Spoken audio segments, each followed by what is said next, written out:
அப்ப நாம் ஜெபிக்கும் போது எப்படி ஜெபிக்கணும்? நம்ம ஆண்டவர் சமூகத்தில் தாழ்த்தி ஜெபிக்கணும். அப்படிதானே? ஹல்லேலூயா. ஆண்டவரே, நான் ஒன்றுமில்லை, என்ன ஏற்றுக்கிடும். ஹல்லேலூயா. என்னுடைய பாவங்களை மன்னியும், என்னுடைய தவறுகளை மன்னியும். உம்முடைய சமூகத்தில் நிற்பதற்கு தகுதி இல்லாதவன். ஆமென். நீர் தெரிந்து கொண்டதனால வந்திருக்கிறேன். ஆண்டவரே, இந்த ஜெபத்திற்கு பதில் தாரும் என்று ஆண்டவருடைய முகத்தை நோக்கி விண்ணப்பம் பண்ணும்போது நாம் நம்மையே தகுதிப்படுத்தி, நாம் நம்மையே பரிசுத்தப்படுத்தி நாம் ஜெபிக்கும் போது நம்முடைய ஜெபத்திற்கு பதில் வரும். ஹல்லேலூயா.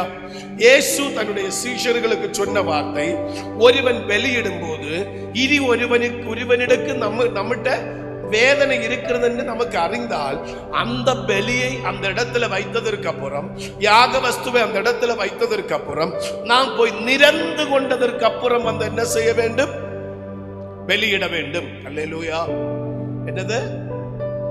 நிரந்து கொண்டதற்கு அப்புறம், ஒப்புரவானதற்கு அப்புறம்.